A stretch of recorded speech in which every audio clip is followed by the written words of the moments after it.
The smoke rising here is from the building that houses the cabinet of ministers in the heart of Kiev's heavily fortified government district. It's yet another major attack on the capital of Ukraine, an escalation in a war already marked by countless assaults. Authorities in Ukraine say this was the largest airstrike since the full-scale invasion began.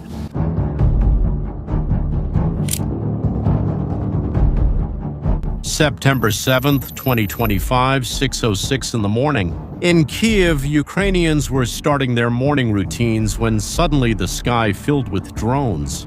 But it wasn't just a few drones, there were more than 800. Putin made a decision to escalate the conflict in a way he never had before. For the first time since the beginning of the war, a Ukrainian government building was hit directly. The largest air bombardment in the history of the conflict was happening, but meanwhile, something was happening on the other side of the border. Ukraine was not just defending itself, it was preparing a response that would put Putin in a situation he did not expect, one that is being felt right now on the streets of Russia itself. To understand what really happened yesterday, you first need to see the frightening scale of the Russian attack. It wasn't just the 800 drones, which is already a surprising number. There were also 13 missiles, including 9 Iskander cruise missiles and 4 ballistic missiles. All of this was launched at Ukraine in a single coordinated attack.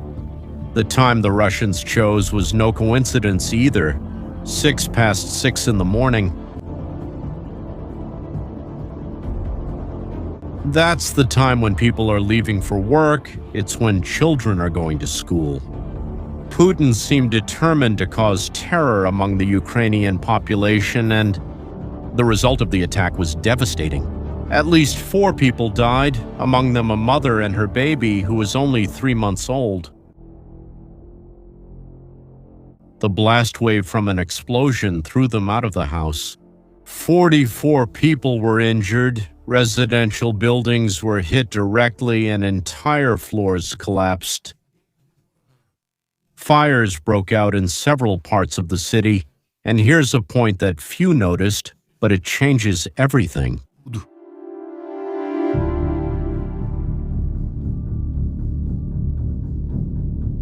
For the first time since the beginning of the war, Putin crossed a red line that he had not crossed before.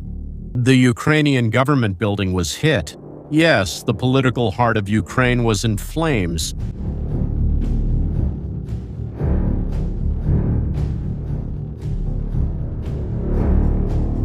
It was a direct message to Zelensky that nowhere in Ukraine was safe.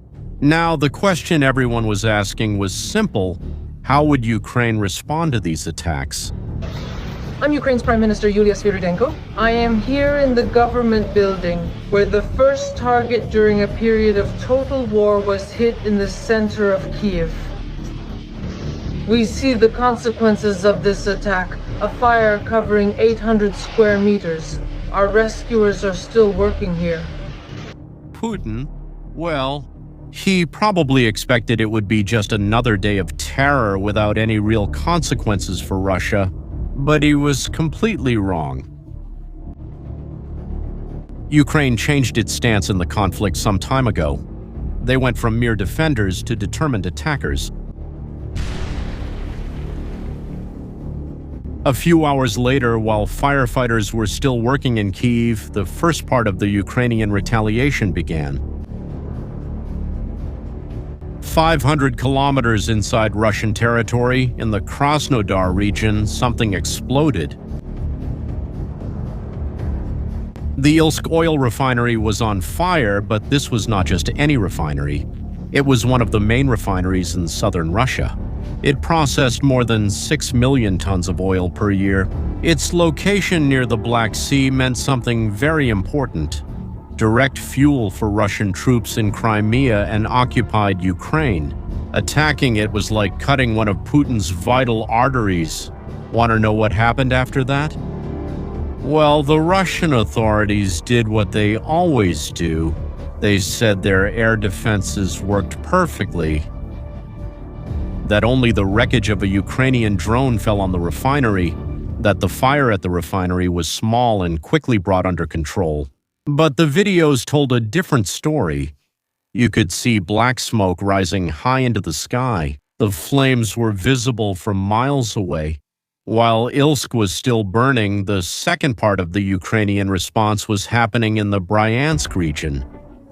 Ukrainian missiles and drones hit an even more strategic target, the pumping station of the Druzhba pipeline. The Druzhba is not an ordinary pipeline. It is one of Europe's main energy arteries. It transports Russian oil to several countries, including Hungary and Slovakia. But it also has another function. It delivers refined products from Belarus directly to the Russian army. It was like attacking two fronts at the same time, the Russian economy and its war machine. This was the fourth time Ukraine hit the Druzhba in a short period. Hungary and Slovakia had already officially complained about these attacks. They said their energy supplies were at risk and asked the European Union to pressure Ukraine to stop, but Kiev did not care about these complaints. For Ukraine, this oil refinery is a legitimate target as long as it fuels the war against them. The third Ukrainian attack, more traditional but equally important in the Kursk region, drones hit military depots and concentrations of Russian troops. Kursk is crucial for Russian operations in northern Ukraine. It is the logistics hub supplying the forces attacking the Sumy region. Destroying these depots meant directly weakening Russia's ability to sustain its attacks. In just a few days, Ukraine attacked three vital points: fuel production in Ilsk, fuel transportation via Druzhba, and military logistics in Kursk. It was a surgical demonstration of asymmetric warfare. While Putin was wasting hundreds of drones to terrorize civilians, Ukraine was using its weapons precisely against targets that really mattered. This is where the story gets really interesting. These attacks were not isolated events. They are part of a campaign that began in August and is having a devastating effect on Russia. That's because by the end of August, Ukraine had already managed to remove between 17% and 20% of all Russian refining capacity. Some experts say that now, after the attack on Ilsk, the number may have reached 27%. The Ukrainian strategy is brilliantly simple. Ukrainian drones don't have enough firepower to destroy entire refineries, so they do something smarter. They target specific components, cracking units, distillation systems, equipment that's hard to replace. The result is that the whole refinery shuts down until they can repair it. And here's where the problem lies for Russia. Because of Western sanctions, they can't buy the specific parts they need to fix the damage. And as you can imagine, this is causing huge delays at the refineries. Now they have to deal with regular maintenance. On top of the urgent repairs at the refineries, there's a 65% increase in the number of refineries that are out of operation compared to what was planned. The consequences are being felt throughout Russian territory. From Karelia in the northwest to the Far East, there are reports of fuel shortages. Massive lines are forming at gas stations. In some places like Crimea, fuel has been rationed. Gasoline prices have skyrocketed, rising almost 50% since the beginning of the year. For Putin, this represents a political nightmare because the Russian social contract has always been simple. The population has remained politically quiet, and in return there would be economic stability. And in that sense, the war was sold as a distant military operation that wouldn't affect daily life. But a lack of fuel and high prices are problems that every Russian feels in their wallet. This can't be hidden by propaganda, and this pressure goes beyond Russian borders. After the attack on Kyiv, American President Donald Trump said he was ready to move to the second phase of sanctions against Russia, although he did not give details. Experts interpret this as secondary sanctions, meaning punishing countries that continue to buy Russian oil, such as India and China. This would create a perfect storm for the Russian economy. On one hand, Ukraine is physically destroying Russia's ability to produce fuel.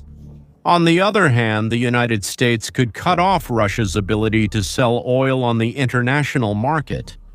An economic war on two fronts that puts immense pressure on the Russian government's budget. But the story doesn't end here, because Ukraine has an ace up its sleeve that could completely change the rules of this conflict, and this ace is called Flamingo. And no, the Flamingo isn't just another Ukrainian drone. We're talking about a cruise missile that represents a gigantic leap for Ukraine. With a range of 3,000 kilometers, a speed of 900 kilometers per hour, and a weight of 1,150 kilograms, it can hit targets even in Siberia. That's more than double the power of an American Tomahawk missile. The most important thing is that Ukraine plans to produce more than 200 of these missiles per month since its domestic production. It is not subject to the restrictions imposed by Western partners on attacks in Russian territory, which gives Ukraine the necessary autonomy to decide how and when to use these weapons. And the most impressive thing is that the Flamingo can put practically all of the military and industrial infrastructure of European Russia at risk. Refineries, weapons factories, military bases, command centers, all of these can be hit with devastating precision. For Putin, this means that the era of waging a safe war from a distance is over. Acabou. As you can see, recent events have marked an important shift. The war in Ukraine has now become more than just a war of attrition on the front lines. It has become a reciprocal war of deep strikes. Putin's strategy of terror is being met with a more sophisticated approach: strangulation. And the question that remains here is simple.